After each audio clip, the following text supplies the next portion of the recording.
Good evening, all. It is a moment of great importance because two of the people in the field of journalism with whom I have great regard, Sainath and Josy Joseph, are on the dais. And we are bringing out the Malayalam version of Sainath's latest book. As we all know, because last year, almost in the same time last year, during the literary festival, we had a discussion on the English version of the book. And on the first anniversary of that event, we are holding another program. Here we are releasing the Malayalam version of Sainath's book. It is on the freedom struggle and the people, the freedom fighters who survived and who lived so far to tell us many unknown aspects of the Indian freedom struggle. And there is no need of any introduction to Josy Joseph. And I feel it is a must-read book because of its versatility and also the time and context of the book, because we know a lot of distortions are happening in the case of the freedom struggle as well as Indian history. And there are willful, organized attempt to trivialize Indian freedom history. At that time, it is a honest kind of resistance. വളരെ സത്യസന്ധമായി ആത്മാർത്ഥമായി ഒരു ജനപക്ഷത്ത് നിന്നുകൊണ്ട് ഇന്ത്യയുടെ ചരിത്രം പറയുന്ന, അപ്പോൾ survive ചെയ്യുന്ന സ്വാതന്ത്ര്യ സമര സേനാനികളെ ഇന്റർവ്യൂ ചെയ്ത് അത് 10-20 വർഷങ്ങൾ തുടർച്ചയായിട്ട് അവരെ കണ്ട് സായിനാഥ് അവരുമായിട്ട് സംഭാഷണം നടത്തി. അതിൽ ചിലരൊക്കെ ഈ പുസ്തകം ഇറങ്ങുന്ന സമയമായപ്പോഴേക്കും അവരെല്ലാം ഈ പുസ്തകം ഇറങ്ങാൻ കാത്തിരുന്നവരാണ്. അവർ ചിലരൊക്കെ മരിച്ചുപോയി. അപ്പം അങ്ങനെ ഇതിനൊരു വലിയൊരു നമ്മളൊരു വിവർത്തനം ചെയ്ത ഒരാളെന്നുള്ള നിലയിൽ എനിക്ക് ഇതുവരെ ഫീൽ ചെയ്തൊരു കാര്യം, ഇത് ചരിത്രവും ജേർണലിസവും വല്ലാണ്ട് ഇൻ്റഗ്രേറ്റ് ചെയ്യുന്നതാണ്. കാരണം ഒരു ജേർണലിസം എന്ന് പറയുന്ന ഒരു സംഭവത്തിന് അത് തുടർച്ചയായിട്ട് ഒരാളെ 10-20 കൊല്ലം തുടർച്ചയായി പോയി കണ്ട് അദ്ദേഹത്തിൻ്റെ ജീവിതത്തിൽ, അദ്ദേഹത്തിൻ്റെ ചിന്തകളിൽ, അദ്ദേഹം ഈ സ്വാതന്ത്ര്യ സമരത്തെ കുറിച്ച് ചിത്രത്തിലുള്ള ഒരു സമഗ്രത വായനക്കാരിലേക്ക് കൊണ്ടുവരുന്നു എന്നുള്ളതാണ് ഈ പുസ്തകത്തിൻ്റെ ഒരു പ്രത്യേകത. രണ്ടാമതായിട്ട് സായിനാഥ് കൊണ്ടുവന്നിട്ടുള്ള ഒരു മാധ്യമ മാതൃക, ഒരു ജേർണലിസ്റ്റിക് സ്റ്റൈൽ, ഇതിൻ്റെ ഒരു നരേഷനിൽ കഥ പറയുന്ന ഒരു രീതിയിൽ, അപ്പം അതുപോലെ ഒരു നോവല് പോലെ വളരെ അനായാസമായിട്ട് വായിച്ചു തീർക്കാൻ പറ്റുന്ന ഒരു പുസ്തകമാണ്. ഒരുപാട് ഡ്രാമാറ്റിക് ആയിട്ടുള്ള ഇവൻറ്റ്സ് ഉണ്ട്. ഒരുപാട് ക്രിട്ടിക്കലായ സിറ്റുവേഷനിൽ എത്തുമ്പോൾ നമ്മൾ ഈ മനുഷ്യരെ കുറിച്ച്, പ്രത്യേകിച്ച് ഇതിനകത്ത് പറയപ്പെടുന്ന ആളുകളെല്ലാം സാധാരണക്കാരായ മനുഷ്യരാണ്, ശരാശരികൾ താഴെ നിൽക്കുന്ന ജീവിതാവസ്ഥകളിൽ നിന്ന് വന്ന ആളുകളാണ്, അല്ലെങ്കിൽ പണ്ഡിതരോ അല്ലെങ്കിൽ ഉന്നത വിദ്യാഭ്യാസം സിദ്ധിച്ചവരോ വിദേശ യൂണിവേഴ്സിറ്റികളിൽ പഠിച്ചവരോ അല്ല. അപ്പം ഇത്തരത്തിലുള്ള ആളുകളുടെ അവരുടെ ഒരു സാധാരണക്കാരായ മനുഷ്യരുടെ ഒരു അസാധാരണമായ ഒരു സമരങ്ങളുടെ ഒരു സമാഹാരമാണ് ഈ പുസ്തകം. അപ്പം ഇത് തീർച്ചയായിട്ടും ഇതൊരു ധീരതയാണ്. കാരണം ചരിത്രം എല്ലാ കാലത്തും അധികാരമുള്ളവരുടെ, പവറുള്ളവരുടെ, വലിയ വലിയ നിലയിലുള്ള ആളുകളുടെ മാത്രം കാഴ്ചപ്പാടിലൂടെ കണ്ടിരുന്നൊരു സ്ഥാനത്ത് നിന്ന് അത് സാധാരണ മനുഷ്യരുടെ, ശരാശരി മനുഷ്യക്കാരുടെ വീക്ഷണത്തിലൂടെ ഇന്ത്യയുടെ സ്വാതന്ത്ര്യ സമരത്തെ റീഇൻ്റർപ്രറ്റ് ചെയ്യുന്ന, അല്ലെങ്കിൽ സാധാരണക്കാരുടെ പങ്കിനെ വെച്ചുകൊണ്ട് വളരെ കൃത്യമായിട്ട്. അപ്പം കഴിഞ്ഞ കൊല്ലം ഞാൻ ഈ സെഷൻ മോഡറേറ്റ് ചെയ്യുമ്പോൾ സായിനാഥിനോട് നമ്മൾ ചോദിച്ചൊരു ചോദ്യമുണ്ട്. ഈ പുസ്തകത്തിലൂടെ കടന്നു പോകുമ്പോൾ ഇതിനകത്ത് ഒരുപാട് ആളുകളുണ്ട്, കോൺഗ്രസ്സുകാരുണ്ട്, കമ്മ്യൂണിസ്റ്റുകാരുണ്ട്, അതുപോലെ തന്നെ സായുധ വിപ്ലവത്തിൽ കൂടെ കടന്നു വന്ന ആളുകളുണ്ട്, അങ്ങനെ പല മേഖലയിൽ നിന്ന് വന്ന ആളുകളുണ്ട്. ഇതിലെന്തുകൊണ്ട് ഒരു പ്രത്യേക ധാരയിലുള്ള ആളുകൾ, ഒരു പ്രത്യയശാസ്ത്രത്തിൻ്റെ ആളുകളില്ലാന്ന് ചോദിച്ചപ്പോൾ അദ്ദേഹം പറഞ്ഞു, അത്തരത്തിലുള്ള ആളുകൾക്ക് ഒരു കാലത്തും ഇന്ത്യൻ സ്വാതന്ത്ര്യ സമരത്തിൽ ഒരു നേതൃത്വ നിരയിൽ ഉണ്ടായിരുന്നില്ല. അത്തരത്തിലുള്ള ആളുകൾ ഉൾക്കൊള്ളിക്കാൻ ആഗ്രഹിച്ചിരുന്നു, ശ്രമിച്ചിരുന്നു, പക്ഷെ കിട്ടിയില്ല എന്നുള്ള പറയുന്നുണ്ട്. അപ്പം അങ്ങനെ വളരെ കൃത്യമായിട്ടുള്ള ഒരു നിലപാടുകളുടെ അടിസ്ഥാനത്തിലുള്ള, വളരെ സത്യസന്ധമായി ചരിത്രം സമീപിക്കുന്ന രീതിയിലുള്ള, പിന്നെ ഒരു എഴുത്തുകാരൻ എന്നുള്ള നിലയിൽ സായിനാഥ് പറയുന്നതിനേക്കാൾ അപ്പുറത്ത് ഈ മനുഷ്യരിൽ പ്രതിപാദിക്കപ്പെടുന്ന മനുഷ്യർ അവരുടെ ഓർമ്മകളിൽ നിന്ന് എടുത്ത്, കാരണം ഇന്ന് 96 വയസ്സിൽ 97 വയസ്സിൽ ചില 104 വയസ്സുള്ള ആൾ വരെ ഇതിൽ ഇന്റർവ്യൂ ചെയ്യപ്പെടുന്നുണ്ട്. ഈ മനുഷ്യരിലൂടെ തന്നെ, അവരുടെ വാക്കുകളിലൂടെ തന്നെ കഥ പറയുന്ന ഒരു രീതിയിലാണ് ഈ പുസ്തകം ഉണ്ടായിരിക്കുന്നത്. അപ്പോൾ ഇതൊരു വ്യത്യസ്തമായൊരു വായനാനുഭവമാണ്. എന്നെ സംബന്ധിച്ചിടത്തോളം ഇത് ഒരു മലയാളത്തിലേക്ക് ആക്കുക എന്ന് പറയുമ്പോൾ നമ്മൾ വളരെ വ്യക്തിപരമായൊരു ചലഞ്ചായിരുന്നു. കാരണം സായിനാഥിൻ്റെതായ ഒരു ഇംഗ്ലീഷൊക്കെ നമ്മൾ വായിക്കുമ്പോൾ വളരെ മനോഹരമായൊരു ശൈലിയിൽ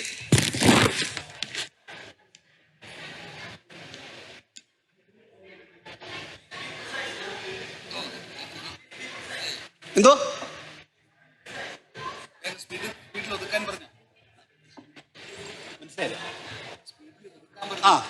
അപ്പോൾ ഇതിനകത്ത് എന്താ വെച്ചാൽ നമ്മളിതിനൊരു ആമുഖം പറഞ്ഞു എന്നേ ഉള്ളൂ. അത് മാഡത്തിന് എന്തെങ്കിലും വിഷമമുണ്ടെങ്കിൽ കുറച്ച് നേരമായിട്ട് നിങ്ങളിങ്ങനെ ആംഗ്യം കാണിക്കുന്നത് എന്താണെന്നാണ് എനിക്ക് അറിഞ്ഞുകൂടാ.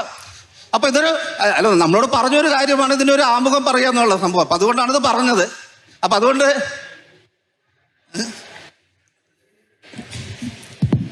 ശരി. I think if you are feeling sleepy in the afternoon in this city of four, not you, no, there are about few hundred people, ma'am.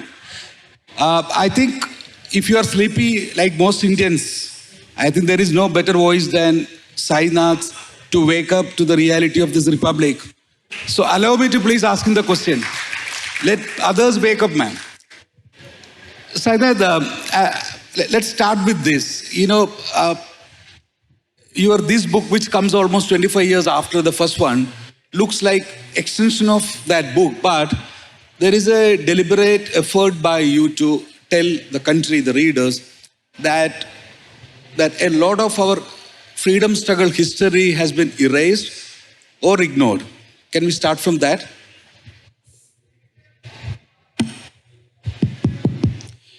Yes. In fact, the single most worrying thing for me is the complete ongoing erasure of our history, of the history of the freedom struggle, of the history of what colonialism did in India.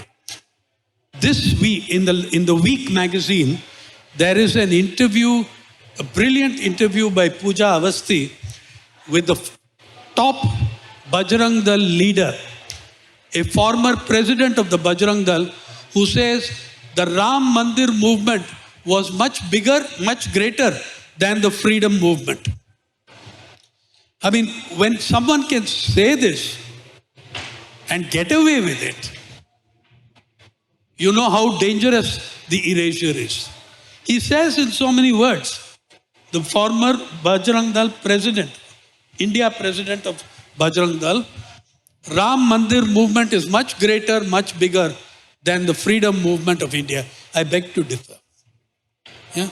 And we should not have come to a stage where someone can make ridiculous comments like this.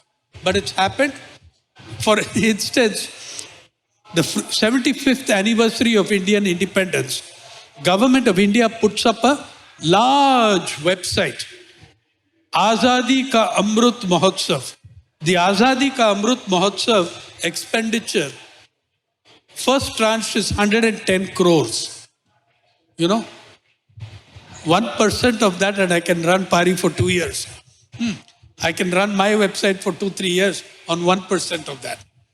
The 110 crore spent, this 75 years of Indian independence does not carry a single photograph, a single story, a single quote, a single video, not one photograph of a living freedom fighter. And there are about 200 of them around, dying fast, but when the website was being constructed, there were many of them alive and articulate. But not a single photo of any of them. There are many, many hundreds of photographs on the website. You all know whose photographs, right? The same photograph that comes on every COVID-19 vaccination certificate. And the same photograph, if we are unlucky, after April this year, which will probably be on every bus ticket in the country. Right? So, I mean, that is what the website is about. Secondly, the website promotes, alongside the logo of the 75 years, it promotes the logo of G20. What the heck G20 has to do with your freedom struggle? But it's given the same size as the logo of the freedom fighters. And the logo of G20, as you know, comes in the Kamal, the lotus symbol, electoral symbol of the Bharatiya Janata Party. Okay, so this is the nature of conscious erasure going on. The most frightening thing, that website does not have one paragraph on what was British colonialism, what did it do to Indians. And if you don't know that, you're a nation that doesn't know where it came from, and a nation that doesn't know where it came from does not know where it's going. Shaji, I had a quick question. You translated this book into Malayalam and you've quite very beautifully captured the stories that Sainath has captured. Who is your favorite character? Certainly there are many characters and each are exemplary. It is very difficult to segregate. But I will tell you, the last week we heard about the demise of Shankaraya. Shankaraya from Tamil Nadu. So can Sainath tell us about Shankaraya from Tamil Nadu? Yeah, Shankaraya died at the age, he was running his 103rd year. And such a character, traveling and giving lectures at age 98, 99. I meet him after the first year of COVID for the final interview. And I said, so how are you? He says, you know, comrade, this family of mine, they're not allowing me to go out. They're afraid of COVID. He's 100 years old when he's telling me, they're afraid I'll get some. And mind you, that comes from a man who had COVID twice. Right? He's still raring to go out, lecture. Okay, that Shankaraya was the top student of the American College, Madurai. That was one of the top 5 colleges in the Madras Presidency. He was the founder of the Tamil Poetry Society of the college. He played football for the college. And he was heart and soul in the freedom struggle. He topped the university regularly. But in the last year, 15 days before the final exam, he was imprisoned and released on August 14, 1947. In the interim period, he boasts, I did the full jail tour of Tamil Nadu, of Madras Presidency. He went to every jail and kept being removed as a dangerous element. In Vellore jail, there was look at the kind of man, he and 10 other political prisoners go on hunger strike to see that all classes of prisoners get the same food, the same nutrition, the same rations. That he was getting it was not enough for him. All prisoners had to be treated equally and given equal treatment. Then Shankaraya, when they have the hunger strike, the Inspector General calls on him, makes a surprise raid of the prison and finds, what is this 19-year-old fellow doing? He's reading Maxim Gorky's The Mother. And the IG of prisons is very shocked and says, 10 days you haven't had a morsel of food and you are reading literature. I have to tell you a very sad ending. There's a whole lot on Shankaraya. I could speak about him through 40 minutes, but the sad ending, when the book came out, Josy, I wrote to Chief Minister Stalin. Good ending. First part was good ending. He and his comrade Nallakkannu, Shankaraya from CPM, Nallakkannu from CPI. I once interviewed them both together and asked them about their differences, CPI, CPM. Both of them said, when we meet, we are one party. Because for 60, 70 years, they've been comrades. Now, Stalin, to great credit of the DMK government, they created a new prize in 2021, Tagaisal Tamilan, most eminent Tamils. First year they gave the prize Shankaraya, second year they gave it to Nallakkannu. Both characters in the book. And I wrote to Stalin saying, here was a top student who could not complete his exams. The university, Madurai Kamarajar University should give him an honorary D.Litt. In 24 hours, Stalin issued that he will get the D.Litt, but the governor of Tamil Nadu, Ravi, withheld assent. And Shankaraya died without receiving his D.Litt. I mean, these are the sort of characters here. I just wanted to ask, if you read the book, there are a few things that really stand out. One is that the number, I think the chair has a bad problem. One of the things that, I mean, not far too many, but many of your heroes in the book are from Orissa. Can you tell us why? Because otherwise in our mainstream, Odisha seems to have been a very meek fighter in the game. It's a question of who writes history. History is always written by the victor.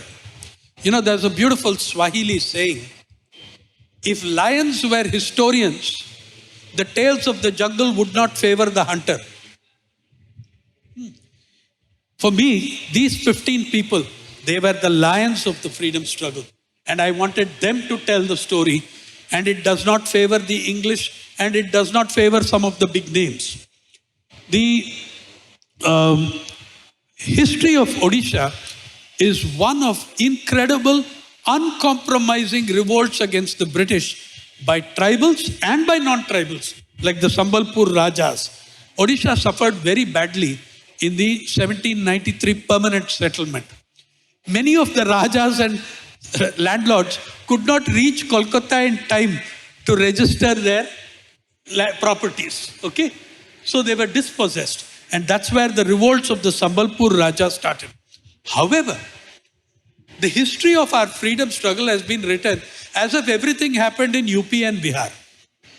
So my book takes you north of India, south of India, west of India, east of India, northwest of India, and it shows you that it wasn't Oxbridge elites returning from England who made your revolution.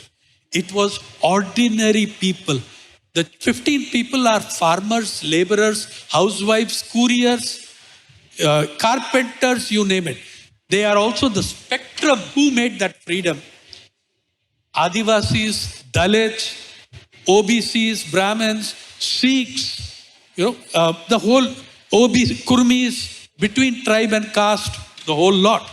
It was a national movement, not anybody's private property. So when I started looking, I looked everywhere. I am by training a historian. I never went to journalism school except to teach. And I found the number of revolts in Odisha and Bengal was simply phenomenal. You know, at the heart of your book lies one statement, which says that we won freedom but not independence. That comes from for me, that is the central learning of the book. Central learning in interacting with all these freedom fighters, the difference between independence and freedom. That line comes from a man called Captain Bhau. His underground name, Captain Elder Brother. He was the founder of the Tufan Sena, which conducted the biggest train robbery in Indian history. They looted the British payroll of the Bombay Presidency in 1943 and distributed it to the hungry farmers and laborers. When I was meeting him at first interview, age 94, last age 100, first interview, I was congratulating him on his role. He said, "What freedom struggle?" He said, No. We fought for two things. We fought for freedom, we fought for independence. We achieved independence. Freedom is an ongoing struggle. And every one of them said it in different ways. Independence is an event. Okay? Independence is an event where you have thrown out the colonial ruler and created a nation state with citizens' rights as the basis of a nation state. Freedom for them is a much larger project which may be never achieved in our lifetimes. And that's why all of them kept fighting. A Shankaraya till he was 102, a Nalakan is still at 98, a Babani Mahato at 105. All of them remained active half a century, 70 years after independence because of this understanding of the difference between independence and freedom. There is something else. I mean, along with Orissa, the other thing that I noticed was that, Shaji, I'm sure you must have noticed, there are a good number of children and women as heroes.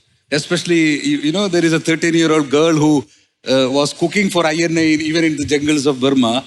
And Lakshmi Panda. There are two people who started their career of fighting at 13. One is Lakshmi Panda, who was a cook in the INA camps moving in the jungles of Burma. She's an Odia. She even went to Singapore and proved it to me by showing me that she could write her name in Tamil.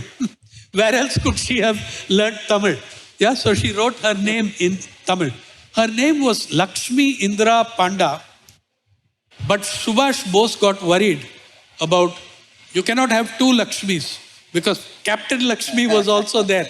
So he said, here you will be called Indira. They would not give her admission into the INA because she was too young. But because her parents were killed by the British in Burma, she kept fighting with the INA until they made her a helper in the kitchen. And she asked me the question that changed my perspective on everything in the freedom struggle. 2007, she said, just because I never fired a rifle and just because I never put a bullet in another human being and killed someone, am I not also a freedom fighter?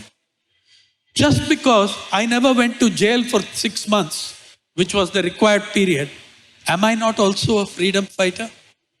I worked in the kitchens of the INA, which were being bombed by the British.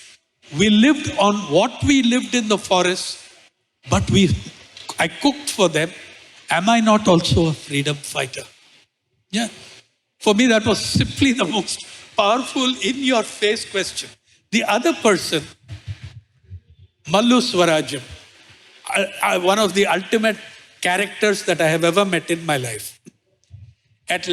Daughter of a landlord, disowns her. When her father dies, she and her brothers, at that time she is aged 14, they distribute the land in Telangana, the most feudal part. They distribute the land to all the serfs and peasants and liberate their own bonded laborers and serfs. At 11, she starts attending study classes of the Communist Party in Telangana. At 13, she is using a slingshot to hit and kill Razakars in the Nizam's militia. Then one day, in 2014, when she was 84, I introduced her to an audience of 1,500 techies. Only in Hyderabad or Chennai, you will get 1,500 techies like that. And they were fascinated by her. And I was interviewing her. She was very short-tempered. She did not suffer fools gladly. Now, as a journalist, you've got to ask some questions. Even if you know the answer, you've got to ask them. But if she thought that you were asking the question naively or with a motive, she fired me. I said, is this slingshot? I know I have seen Irulas kill rabbits with a slingshot, birds. But is it useful in close-up human combat? I did not mention that I knew that in the West Bank and Gaza, that was the weapon children were using against the Israeli Defense Forces, even way back in the 1990s, at the time of the Intifada. She got very angry when I asked her about, was it a real weapon? 84 years old. She stood up, ramrod straight, pulled out a slingshot, put a cricket ball in it and started swinging. Then she saw all the terrified young faces in front of her.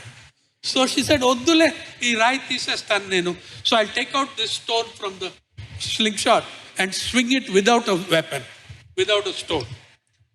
The audience gave her 4 standing ovations that day.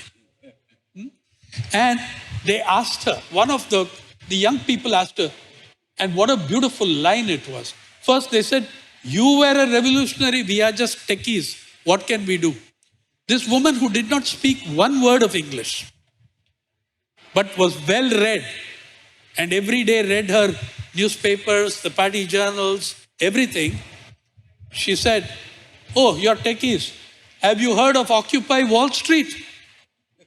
Which was at that time the biggest struggle for justice. We are the 99%. And she said, Occupy Wall Street was full of techies like you. And then they said, yeah, you went around, another kid got up and said, you went around fighting with a slingshot and a rifle. What can we do? One of the most beautiful and powerful lines I heard. She gave them this advice. Yes, my weapon was the slingshot. I fought for justice with that. Your weapon is your laptop and mobile. Use those to fight for justice. Yeah. Now, these were the sort of characters that. I just want to. So, we as writers, I think one of the biggest struggle is to find a great engrossing intros so that you get the reader quickly into the story. And Shaji, I'm sure you haven't read a better beginning of a story than the books one about the drunk husband beating up the wife. I mean, could you tell us a bit about? Okay, but by the way, not only was I trying to show that it was a multi-caste, multi-religion struggle, and that it was from every region, you will find a large number of women freedom fighters in the book because they have been marginalized in history, left out.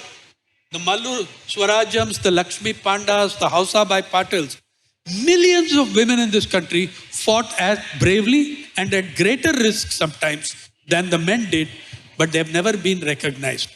Hausabai Patil, whom Josy is talking about, another Mallu-like character. They're all, by the way, they're all Ladakus, ready to fight at any time about anything. You irritate them a little too much, they're fighting with you. Hausabai Patil, her story begins at age 17 in what is today the district of Sangli in Maharashtra. She is being beaten to pulp by an abusive husband. And right in front of the railway station, right in front of the police station. Behind her, the railway station, front of her, the police station. And practically at their doorstep, she is being thrashed. Of course, the police don't interfere. Indian husband, beating wife, national sport, so the police don't interfere. Then the husband picks up a rock and says, I'm tired of you, I'm going to smash your skull now. Then the police come out and stop it. The police come out and stop it because beating your wife is one thing, killing her on my doorstep. I'll have uncomfortable questions to answer to the SP, DSP, so they stop it. They scold the couple. For an hour, they berate the couple, reconcile them, and say, now please get out to your own village and go. And the couple says, sir, Hausabai says, sir, we don't have money for tickets. This man has drunk everything in alcohol. So the police buy them tickets, or I don't know, they get them tickets, put them on the train, and say, just never come back to our area again. Yeah? Then the police go back to the station. While all this was going on, Hausabai Patil, who was a member of the Tufan Sena, her comrades in the Tufan Sena have looted the police station of all the rifles, weapons, ammunition, money, everything that the station had. Yeah. And that was not her husband. That was another comrade in the Tufan Sena. That was not her brother who was standing there. Yet another comrade of the Tufan Sena. 74 years later, I asked her, Hausabai, what is your most enduring memory of that scene? She says, oh, that scoundrel comrade of mine, he beat me too hard. But she's laughing as she says it, okay? She beat me too hard. I said, didn't you tell him to stop? She said, I was screaming at him to slow down. But he said, Hausatai, it has to look authentic. Only then the police will come out of the station. You know, Shaji has done a wonderful translation. I want Shaji as a translator to ask Sainath the two quick questions about what you were left behind after once you completed the translation. While going through the entire book, I found many different kind of characters, people who approach the freedom movement in different ways. Whether you were not able to include some other people, whether they were any omissions, some people you may badly miss. Are you asking that if he's going to have a sequel to the book? No, I had to make the book representative, regionally, socially, community-wise, etc. Every political strand that participated in the freedom struggle is there. There is one strand that never participated in the freedom struggle, which thinks that the Ram Mandir is a greater movement than the freedom movement. Yeah, they never participated in the freedom struggle. How could I include them? I have been asked this question many times. What about a Savarkar? First thing, Savarkar is not a living person for me to interview. I don't believe in the Hindutva superstition, and I don't talk to the deceased. So, he is not alive. Second thing, you should know this about Veer Savarkar, who gave himself the title Veer. You should know this about Savarkar. He was a genuine, bona fide revolutionary up to 1911. He was a bona fide, I repeat, a genuine revolutionary up to 1911. Once they put him in Andaman's jail, his revolutionary fervor vanishes. There were many others in that jail. None of them wrote mercy petitions to the monarch. 7 mercy petitions, not only begging for mercy, but promising, if you release me, I will bring millions of misguided youth to the path of the British Empire and British civilization. Okay, now so he was released. 1926, he was confined to Ratnagiri district, and a book came out, Life of Barrister Savarkar, written by Chitra Gupta. Chitra Gupta is a pseudonym often used in the 18th, 19th centuries, because Chitra Gupta was the scribe of Lord Yama, very authoritative source. So Chitra Gupta writes this book, and it is so full of praise for Savarkar that, this book gives hagiography a bad name. Then Savarkar, the book is proscribed. 1942, the Gita Press, or one of these Sanghi presses, publishes the book again. Then in 1986, the 3rd edition of the book, there is a lot of debate.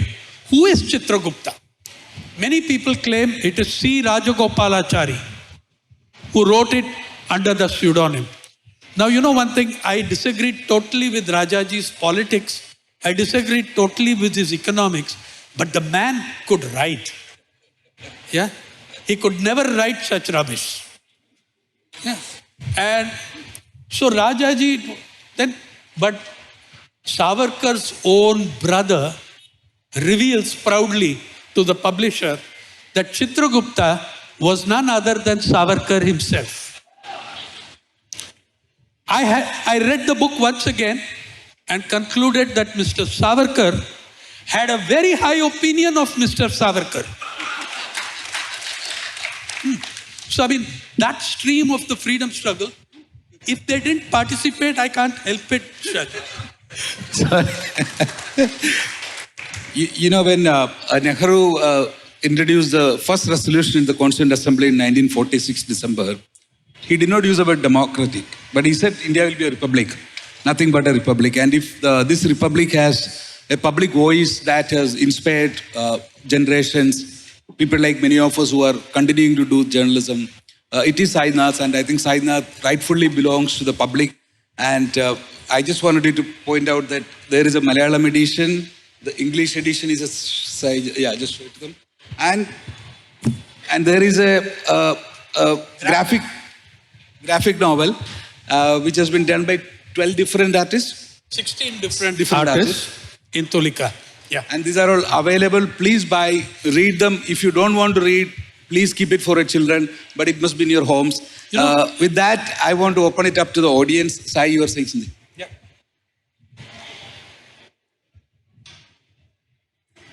Ma'am, there is 20 minutes. I wanted you to ask the questions. Hello. It's open to the audience. I said, we journalists tend to appropriate Sainath, and I think he's beyond that, and because of which I think it's better that the audience asks questions. Sir, you wrote about the unsung heroes of the freedom movement. And do you think that in this present era, the truth can be hidden?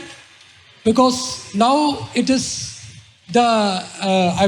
internet, everything is there. Can we hide truth at present? Okay. You know, Bertolt Brecht was asked of a similar situation in Germany. He was asked, will there be singing in the dark times? And he answered, there will be singing of the dark times. Yeah. And I think that is happening. There are people who are doing that. They're paying the price for it. Yeah. On October 3rd this year, 46 journalists were raided in operations involving 500 policemen. Their journals, their notes, their laptops, their devices, their phones were confiscated and still not returned. Okay? But you know, the entire history of the freedom struggle tells us of people who always found a way around it. One of the characters in the book is H.S. Doreswamy, another fellow giving lectures till he was 104 in Bangalore. You know how he got around the Mysore Maharaja and the British thing? He started a newspaper with 6 titles. If they shut down the paper one day, same paper would appear the next day with another title. People's Choice, People's Voice, People's Champion, People's Roar. And he had a great sense of humor and he kept doing this. I'm saying that there is no choice but to stand up and fight that situation. And I'll tell you this, in this era, I can think of at least 2 great examples in the last 4 years of people resisting tyranny. First, it was so impressive in 2018-19 when thousands and thousands of college students, many of them teenagers, came to the gates of their colleges or to whichever central point it was and protested against the CAA and read from the preamble of the Constitution. Nobody trained them to do that. That was I see that as a continuation of the spirit of democratic protest and resistance. The second, even more powerful symbol that the spirit survives is the Kisan Andolan, the farmer struggle of 2021. Do you know, did your media, your corporate media, ever once tell you that this was the largest organized, peaceful, democratic protest organized in the world in the last 30 years? And organized at the height of the pandemic. 720 farmers died. They died of the worst winter in 40 years in Delhi, worst summer in 12 years, horrible rains. They died of hypothermia, being attacked with icy cold water cannon, with a mobilization that, I didn't see on the Chinese border. Security forces mobilized with thousands of feet with barbed wire, trenches dug to prevent them. Occupy Wall Street lasted 9 weeks. Then when the mayor told them, throw them out, the NYPD threw out those techies from Zuccotti Park in 24 hours. Kisan Andolan lasted 53 weeks Nobody could throw them out. They left on their terms when the government withdrew the laws. Okay. So yes, I believe the spirit is there. I believe that they taught us once again the meaning of the word resistance. And I believe that it's there. And I believe things will get better. But I believe things will get a lot worse before they get better.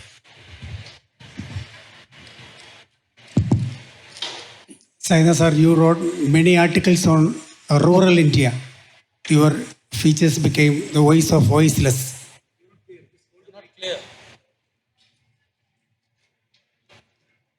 You wrote beautiful articles on rural India. Your features, especially on Hindu, became the voice of voiceless.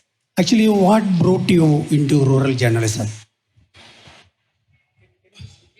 Yeah, what he wants to know, what brought me into rural journalism? Essentially, that's the question. See, the thing is, as I mentioned, I was not by training a journalist. By training, I'm a historian. I have taught in journalism schools for 35 years now, but I was by training a historian.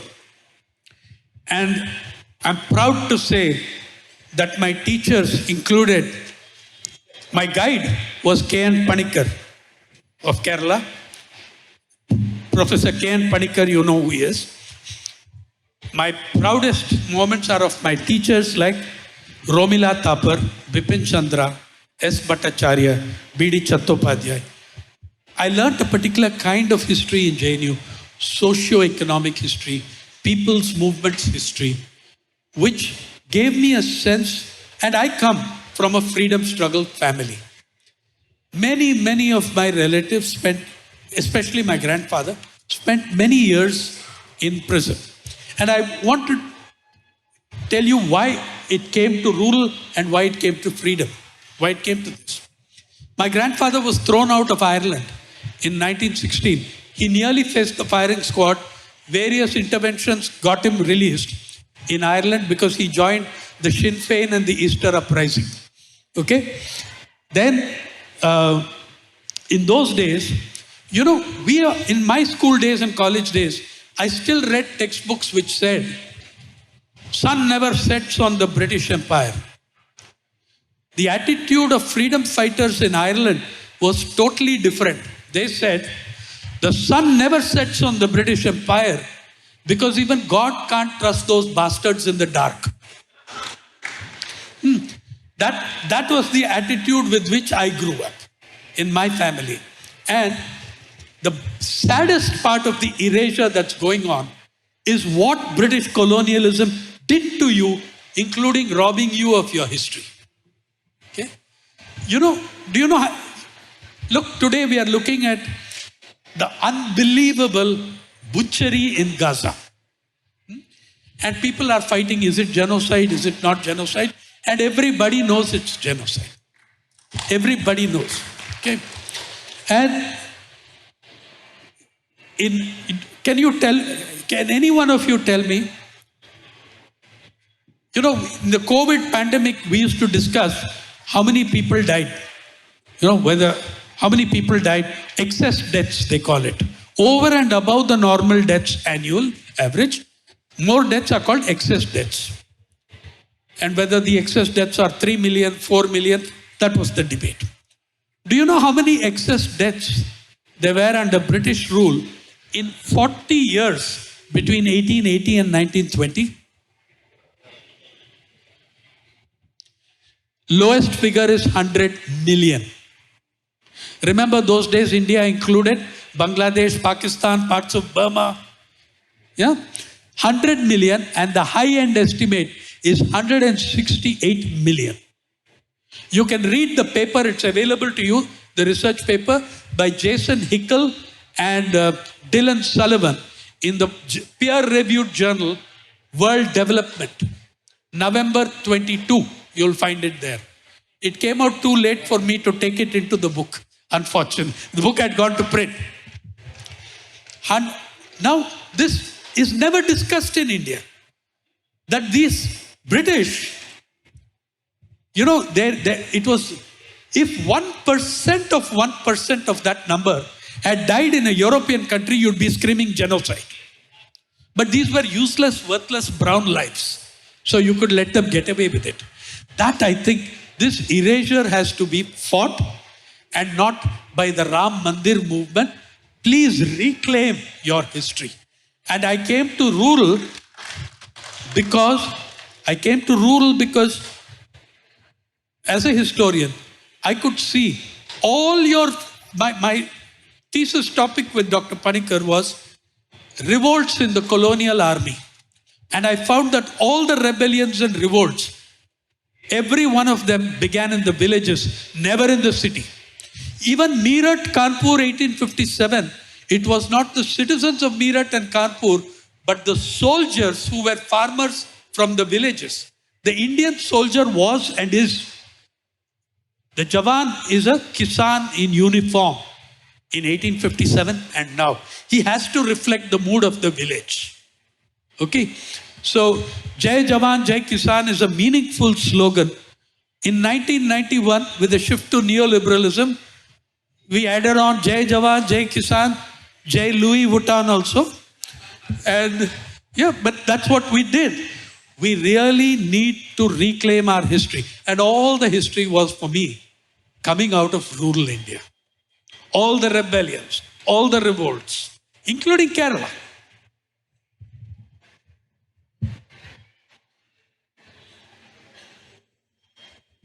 Thank you. Sir, just I want to get a clarification from... Sir, I want to get a clarification from you on one particular thing. That what was the role that INA played in the independence struggle by Subhash Chandra Bose? INA, the role of INA, I am telling. Role of INA. Yeah. How do you evaluate the role of INA in the Indian history? Because I have just come across one book, interesting book about the INA. That is why I'm just want to get myself. See, for me, the very fact that I chose a person from the INA tells you that, Lakshmi Panda, that itself tells you my attitude towards them.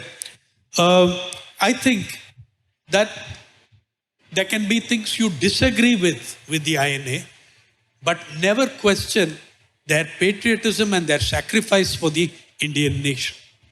You can disagree with them. At that time, by the way, they were not allied to Nazi Germany. They allied to Imperial Japan. That is whom they allied with.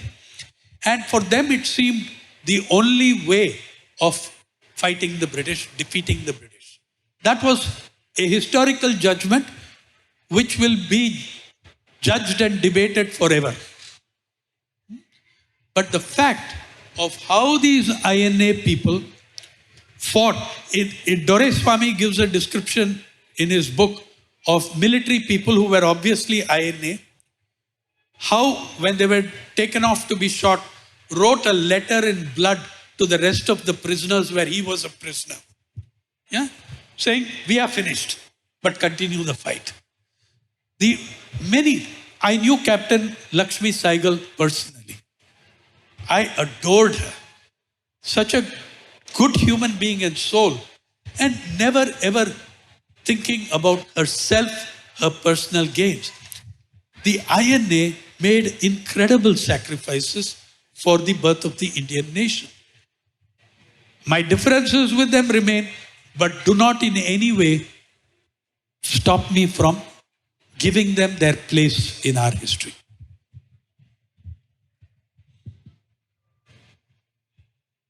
Thank you, Mr. Sainath, for an amazing presentation. Just a quick question. If you were to predict the future of India in, say, 5 years' time, how would you predict the future of India in regards to the freedom of the press? In terms of freedom of the press, okay, again, a small story about my own experience of freedom of the press. In 2020, India fell to 142 in the rankings of the World Press Freedom Index. The Modi government was infuriated. They are infuriated by any index that shows that India is doing worse than it was before Mr. Modi. The only index that the Modi government accepts is the Forbes Billionaires Index, which ranks India number 3 in the world of billionaires. Now, the senior most bureaucrat in the country, that is Union Cabinet Secretary, somebody who reports only to one person, or in the present regime, to 1.5 persons. I don't know which is the half and who is the one. I frankly cannot say that. But the Union Cabinet Secretary issued a fatwa to the INB Ministry, April 2020, when the report came out of World Press Freedom Index, that this is very bad. There should be a systematic rebuttal. You should form a high-powered committee and reply to these fellows. Okay? So they formed a high-powered committee called the Index Monitoring Cell. And some mischievous or naive bureaucrat, I'd like to think it was mischievous, after they formed a 11-member high-powered committee, said, if it's a committee on freedom of press, may not be a bad thing to have 1 or 2 journalists also. So they put 2 journalists, one of whom I will not name because I want you to go and read about it. But he was a famous television anchor in Hindi and created many records in his time in television in India. He created one more record on the committee. Have you ever heard of a TV anchor who remained silent for 4 hours? Or even 4 minutes, but he remained silent. Anyway, I was asked to be a member of the committee. I said only on the condition, if you're going to use this as a platform to rebut World Press Freedom Index, I will not do it because my ranking of you would be lower than 142. But if you are going to have this committee, look into the freedom of press of Indian journalists as experienced by Indian journalists. We'll call them for hearings from Kashmir particularly. Then I will agree. They immediately agreed. See, these are very seasoned, experienced bureaucrats. So he said, absolutely, that's what we exist for. Chairman, he was the Director General of PIB. And there were other senior. After much argumentation, and I was the only fellow who spoke because the others were all bureaucrats. And our TV anchor maintained Maun Vrat. So then they issued a report. I kept saying, let's have hearings. They issued a draft report which never mentioned the word draft. I did a search for 18 words in the report associated with freedom of press, censorship. The word censorship did not appear in it, not once. The word dissent does not appear in it. And on Kashmir it says, security forces in Kashmir are playing a heroic role in protecting the lives and security of journalists. I wrote a dissent note. Guess what happened? The high-powered committee vanished. I write 3 times, the email ID vanishes. And RTI proves that there is this committee, that it did meet, that I'm a member. But it all just vanished. My old gang of friends are singularly unsympathetic. They tell me exact words of one of my JNU classmates. You stupid bastard, you should be grateful. They disappeared the report and not the reporter.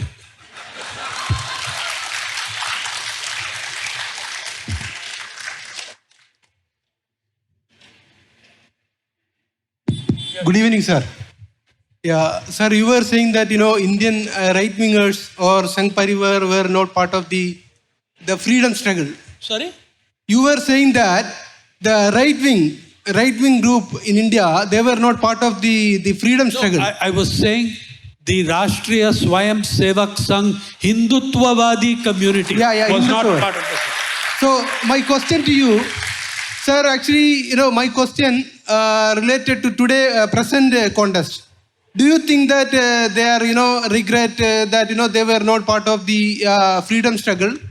And, regarding the right wing, RSS, were not part of the freedom struggle. Why? Why Savarkar wrote the mercy petition? Why Savarkar wrote a mercy petition? Yeah. I think it's a bit late to ask him that question. No, I'm asking, I know the contest. Yeah. I'm telling you, I said it. Today's contest, sir. Today's Congress, Today's contest. Today's Congress. contest. Today, okay. I'm saying, if we are talking about the freedom struggle, I cannot deny the role of those who had a role in it. Yeah? Do I say that there was no such person as Mahatma Gandhi? Do I say that? No, you can't. So you see, I prefer not to be a liar, and I prefer not to say things like Ram Mandir movement greater than freedom movement. Right. So I will say this, the Congress party had a historic role, played a historic role. However, it is moving away from the ideals of that freedom struggle, the constitution, from the directive principles that has brought the Congress to the mess it is in today. That is the problem. If it can reclaim that history, if it can go back to fighting for those ideals, justice for all, liberty, equality, fraternity, justice for all, social, political, economic, the directive principles of state policy, work for all, then it was the Congress party that played a major role in getting that. Though the credit for some of the finest principles in that constitution, for me, the Constitution of India is the finest distillation of the idealism of the freedom struggle. But some of the great principles in it, which I swear by, the architect of that was a man called B.R. Ambedkar. But the Congress had its role. So, Sainath, I think we miss, what he was asking was that how is the present government trying to create a narrative that Savarkar was part of the freedom struggle? On that website which I told you about, Azadi Ka Amrut Mahotsav, on which they've spent crores and crores of rupees, they've created one thing at the bottom, unsung and forgotten heroes. Some of them are genuine. I'm glad that they put it there. Some of them are, nondescript. Their role was nothing much in these forgotten heroes. And some of them are best forgotten. So, now, the narrative they are creating is that on the Ministry of Culture, on the Home Ministry of Culture and I&B, they put out in their magazine a cover with, on the Gandhi Smriti magazine, they put out, which is a Government of India publication, they put Savarkar on the cover with the words, he was every inch as important as Gandhi. That is the narrative they are creating. A conversation with Sainath can never end, and please don't let him go away. Buy the book, get him to sign, talk to him, but I'm being told that we are our short time. Sainath, thank you so much for writing the book. And Thank you. All of you who buy the book, do keep in mind the royalty doesn't go to him, it goes to Pari, the fantastic venture that is running for documenting India's rural world, and Shaji for translating it into Malayalam selflessly. Thank you so much.